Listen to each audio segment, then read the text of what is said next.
창세기 22장 2절부터 4절의 말씀을 가지고 주일 예배를 통해서 이해할 수 없어도 순종하는 것이 믿음이다.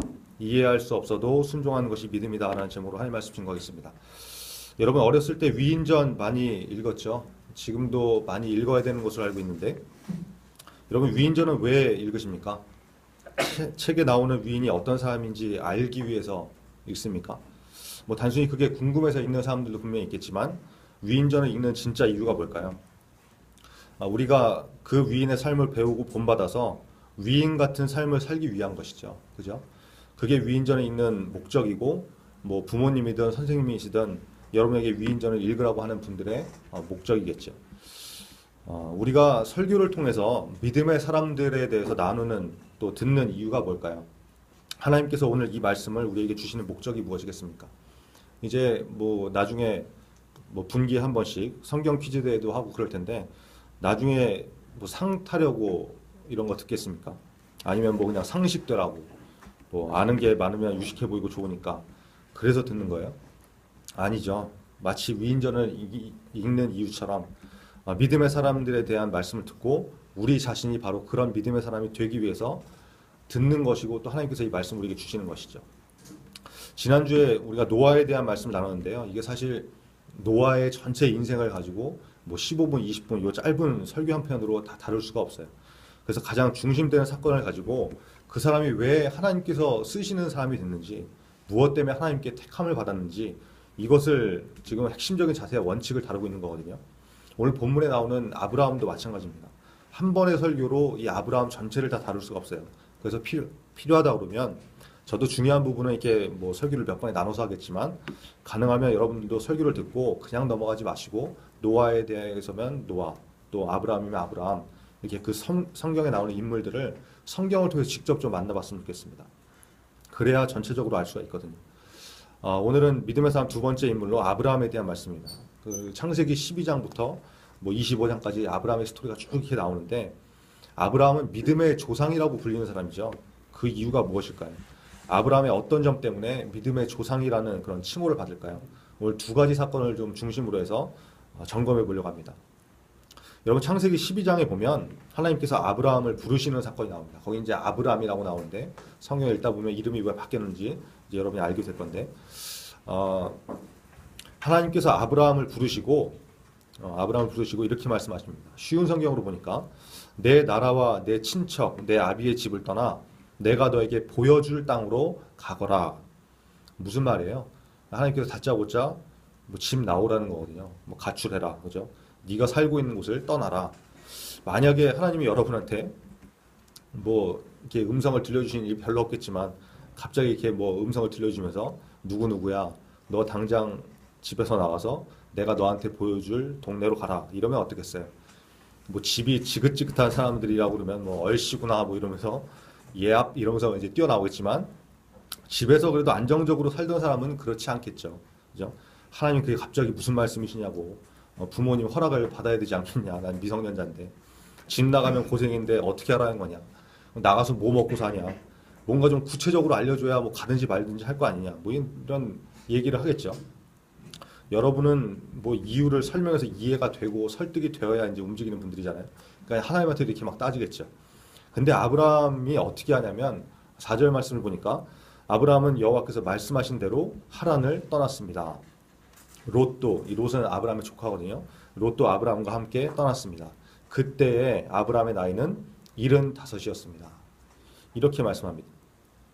이게 그냥 뭐 성경에 나오는 얘기니까 별거 아닌 것 같죠. 그냥 하나님이 가라고 하시니까 뭐 갔다, 뭐 가면 되지, 뭐 이렇게 생각할 수 있지만 여러분 한번 생각해 보세요. 당시 아브라함이 살던 갈대아 우르 지역은 굉장히 발달한 지역이에요. 우리나라의 뭐 명동 같은, 뭐 미국의 뉴욕 같은 그런 곳이었다고, 대도시였어요. 근데 거기서 떠나라는 거예요. 쉽게 갈 수 있겠습니까? 지금 어디로 가라고 정확하게 알려주신 것도 아니에요. 그냥 보여줄 땅으로 가라라는 거예요. 아브라함이 그때 나이가 몇 살이었다고요? 75세, 그죠? 당시 사람들은 뭐 우리보다 좀 이렇게 오래 살았죠. 이게 아브라함이 몇 살까지 살았는지는 여러분 혹시 아신지 모르겠는데 175세까지 살았어요. 그러면 상식적으로 계산해서 평균 수명으로만 따지면 뭐 지금 우리가 대하는 할머니 할아버지의 75세 이 연세하고는 조금 다르겠죠. 신체 나이가 좀 다를 수 있으니까. 그래도 여러분 75세라고 그러면 뭐 적은 나이는 아니잖아요. 어느 정도 정착하고 싶고 자리 잡고 싶고 안정된 삶을 살고 싶은 그런 상황이었을 것입니다. 그런데 아브라함은 하나님이 가라 하시니까 갔다는 거예요. 이게 우리와 차이가 있는 것이죠. 하나님께서 말씀하시면 그게 좀 내 생각과 다르고 때로는 이해가 안 되는 일이더라도 하나님께서 그렇게 말씀하시니까 그렇게 했다는 것이죠. 여러분 노아도 마찬가지였잖아요. 비도 안 오던 그 시대에 그렇죠? 방주를 만들어라. 이게 도대체 무슨 말이냐 이거죠. 그렇죠? 이해가 안 되는 거잖아요. 근데 하나님께서 해라라고 하시니까 그렇게 했다는 거예요. 여러분 아브라함의 모습 다시 한번 보세요. 오늘 본문에 나오는 사건이 어떤 사건이냐면 아들을 바치라는 사건이거든요. 창세기 22장 2절에 보니까 여호와께서 이르시되 내 아들 내 사랑하는 독자 이삭을 데리고 모리아 땅으로 가서 내가 내게 일러준 한 산 거기서 그를 번제로 드리라. 하나님께서 아브라함에게 자식을 주시겠다고 약속을 하셨어요. 그 집 떠나라고 하셨을 때 그때 내가 너로 인해서 큰 민족을 이루겠다 이렇게 하시면서 자식을 주겠다고 약속을 하셨거든요. 그게 75세였어요. 근데 아들이 바로 안 생기는 거예요. 하나님께서 주시겠다고 했는데 야 내가 줄게 그러면 바로 줘야 되는데 안 주시는 거예요. 그러다가 25년 만에 그러니까 아브라함이 100세가 되었을 때 아들 이삭을 얻게 되거든요. 그러니까 25년 만에 얻은 귀한 아들이죠. 그런데 지금 하나님께서 그 아들을 번제로 드리라는 거예요. 여러분 번제라는 것은 양이나 소 같은 짐승을 잡아서 각을 뜬다고 하는데 이 각을 뜬다는 게 무슨 말이냐면 쉽게 말해서 칼로 다 째는 거예요. 뭐 배를 째고 목을 따고 토막을 내가지고 불로 태워서 드리는 그런 제사를 번제라고 그러거든요. 성경에 나오는 번제가 그런 제사예요. 당시 제물로 바치라는 자식을 제물로 바치라고 하는 거는 이제 막 세상 사람들이 몰렉이라고도 하는데 이방 신에게 하던 그런 제사 방식이었어요. 아주 잔인하고 자식을 죽여가지고 뭐 하는 그런 제사였는데 있을 수 없는 그런 제사죠. 근데 하나님께서 지금 아브라함한테 그 제사를 드리라는 거예요. 자식을 요구하시는 거니까. 여러분 한번 입장을 바꿔서 해봅시다. 여러분은 아직 자식이 없으니까 그죠? 아브라함이 겪었던 거하고 아주 비교도 안 될 작은 걸 제가 한번 예를 들어 볼게요. 여러분이 좋아하는 이성 친구가 있을 거 아니에요? 하나님이 그 이성 친구를 그만 만나라. 그러시면 여러분 그만 만날 수 있어요? 아마 그것도 쉽지 않을걸요.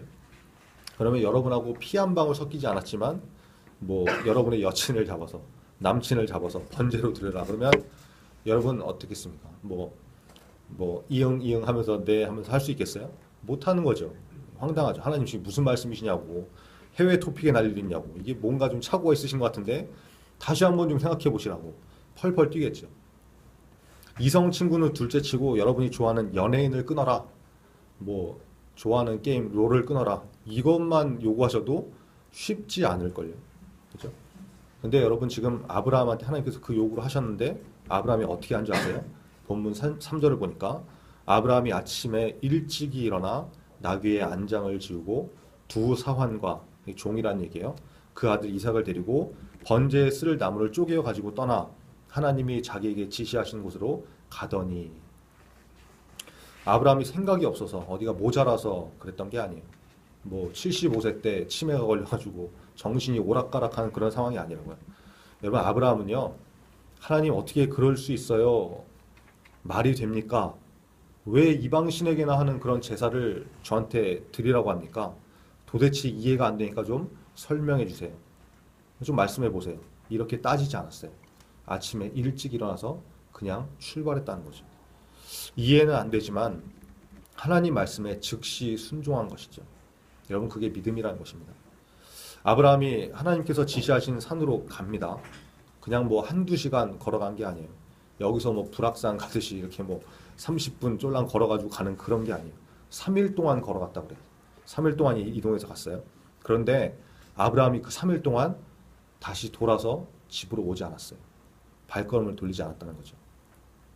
하나님은 그 3일 동안 뭐하고 계셨을까요?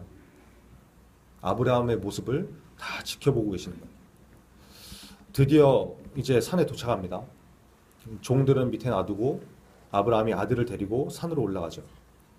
그때 아들 이삭이 아브라함을 불러요. 아버지, 뭐 아빠 이렇게 불렀겠죠. 아브라함이 대답합니다. 왜? 아들아, 왜 그러냐? 이삭이 보니까 이상하거든요. 집에서 하나님께 제사 드릴 때는 꼭 양이나 소 같은 이런 재물이 있었는데 지금 보니까 나무만 준비하지, 불만 가지고 있지, 뭐 칼만 가지고 있지, 재물이 없는 거예요. 그러니까 이삭이 물어봅니다. 불과 장작으로 쓸 나무는 있는데 재물로 바칠 양은 어디 있나요?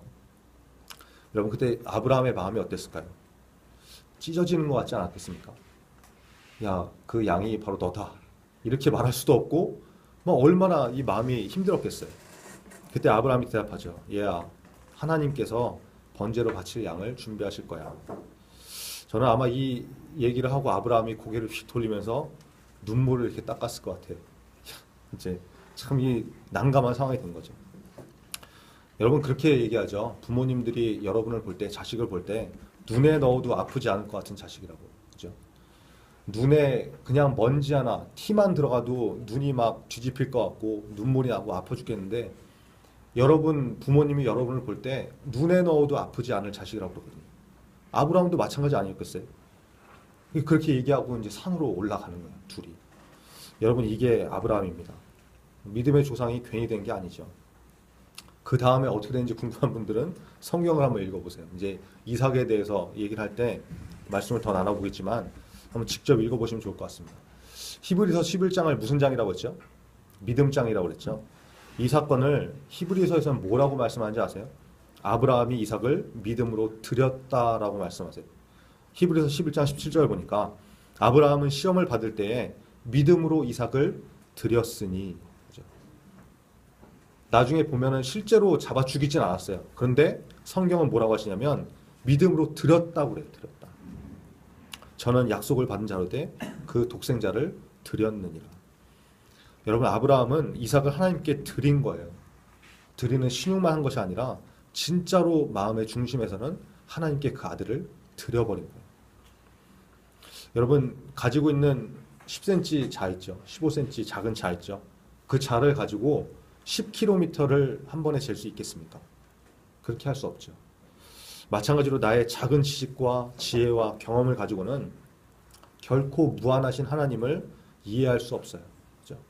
그래서 이해할 수 없어도 하나님의 말씀이라고 그러면 순종하는 것이 바로 믿음이라는 것입니다. 이해할 수 없어도 순종하는 것이 바로 아브라함의 삶이었어요. 우리는 신앙생활하면서 너무 이유가 많죠. 이래서 못하고 저래서 못하고 이래서 이건 안 되고 저건 저래서 안 하는 게 낫고. 그죠?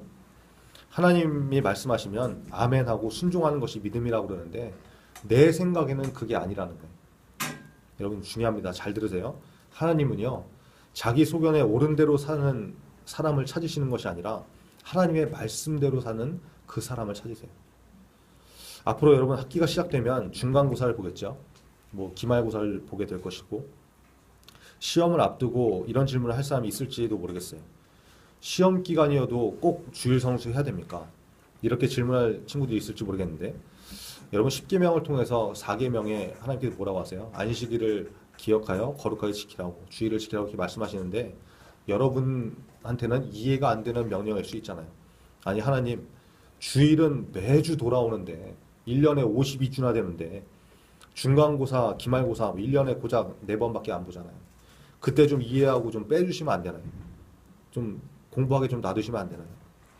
뭐 하나님이 이렇게 속이 좁으세요? 52주나 있는데 그 중에 뭐 몇 주 이렇게 생각하고 있지 않습니까? 예전에 한 신문기사를 보니까 교회 다니는 초등학생, 초딩 5, 6학년 중에 57.1%가 늦잠과 학원 때문에 교회를 안 간답니다. 초등학생이 늦잠 자고 공부하기 위해서 주일날 교회를 안 간다는 거예요. 초딩도 이 모양인데 중고등학생은 더 할 수도 있겠죠. 공부해야 되니까.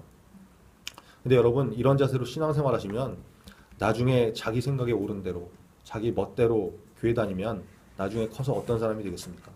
뭐 직장 다니면서 뭐 직장 때문에 주일 어기고 가족끼리 놀러 간다고 주일 예배 빼먹고 피곤하다고 주일은 쉽니다. 자기가 무슨 가게도 아니고 주일은 쉽니다. 이렇게 하고 예배 빠진 인생이 되지 않겠어요? 완전히 기준이 없는 영적으로 무너진 인생이 될 수밖에 없다는 거예요. 여러분 댐을 무너뜨리는 것은 작은 구멍입니다. 포도원을 허무는 것은 성경의 표현인 대로 작은 여우가 포도원을 허무는 거예요.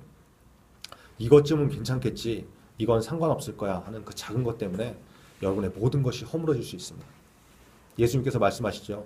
작은 것에 불의한 자, 작은 것에 충성하지 못하는 자는 결코 큰 일에도 충성하지 못한다는 거예요. 하나를 보면 열을 아는 거죠. 오늘 아브라함을 통해서 말씀하시는 원리는 이것입니다. 떠나라 그러면 떠나고, 세상에서 가장 아끼는 것이지만 하나님께 바쳐라 그러면 바쳤던 것처럼, 내가 좀 이해가 안 되더라도 그것이 하나님의 말씀이라 그러면 순종하는 삶을 살라는 것입니다. 이것이 오늘 말씀의 핵심입니다. 말씀을 맺겠습니다. 하나님은 아브라함에게 집을 떠나라고 하실 때, 아들을 바치라고 하실 때 그 이유를 설명하지 않으셨어요. 한번 떠나볼래? 한번 순종해볼래? 그렇게 하면 내가 네 마음을 알 수 있을 것 같은데, 이렇게 말씀 안 하셨다는 거예요. 그냥 떠나라고 하시고 그냥 바쳐라 라고 말씀하시죠. 우리의 삶을 하나님께서 이렇게 인도하실 때가 있을 수도 있어요. 여러분, 그때 어떻게 하실 겁니까? 맨날 이유 따지고 도대체 왜 이러시냐고 하나님께 물으실 것입니까? 아니면 오늘 아브라함의 모습처럼 즉시 순종하실 겁니까? 이사야 55장 9절에 보니까 하늘이 땅보다 높음 같이 내 길은 너희 길보다 높으며 내 생각은 너희 생각보다 높으니라. 하나님의 말씀이죠.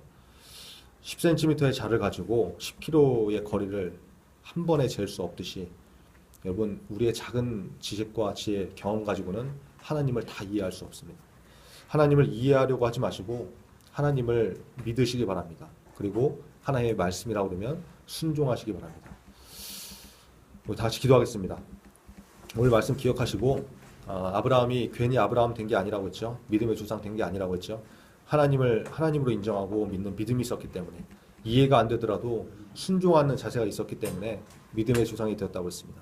내가 어떤 크리스찬이 되어야 되는지, 하나님 앞에 아브라함 같은 순종한 자가 될 것인가, 아니면 내 생각에 옳은 대로 이유 묻고 따지고 불순종하는 자가 될 것인가, 이런 결단하시고, 아직 순종할 믿음이 없다고 그러면 하나님 앞에 믿음을 구하는 그런 기도를 하셨으면 좋겠습니다.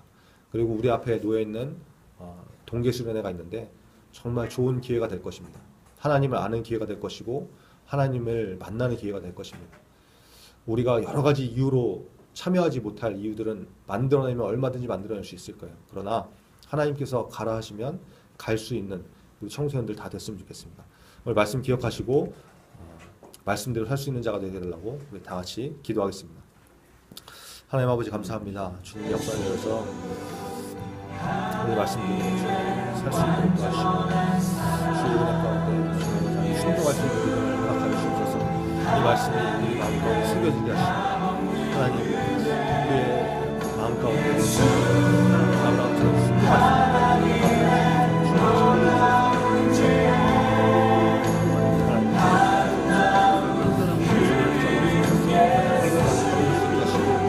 아브라함의 믿음을 하나님의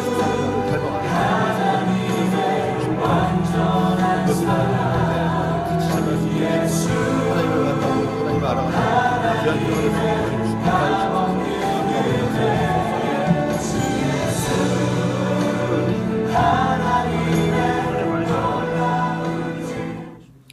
하늘이 땅보다 높음 같이 내 길은 너희 길보다 높으며 내 생각은 너희 생각보다 높으니라. 이사야 55장 9절 말씀입니다. 아버지 하나님, 아브라함의 모습을 통해서 믿음이 무엇인지 깨닫습니다. 우리에게도 아브라함과 같은 믿음을 허락하셔서 이해가 안 되는 상황 속에서도 순종할 수 있는 믿음의 사람 되게 하여 주옵소서. 악한 마귀는 우리를 넘어뜨리려고 자기 생각에 옳은 대로 살라고 유혹합니다. 내 생각이 나의 하나님이고 내 판단이 내 하나님이라고 속입니다. 속지 않게 하시고 오직 하나님의 말씀대로 살아가는 우리 모두가 되게 하여 주옵소서. 청소년 시기에 믿음의 기초를 바로 세우고 하나하나 기초부터 견고하게 세워나가야 할 줄 믿습니다. 하나님의 말씀에 귀 기울이게 하시고 깨닫게 하시고 그 말씀으로 인해 우리의 삶이 변화되게 하셔서 하나님께서 기뻐하시는 인생 되는 우리 청소년들 다 되게 하여 주옵소서. 역사하실 것을 믿사오며 예수님의 이름으로 기도합니다. 아멘. 하늘에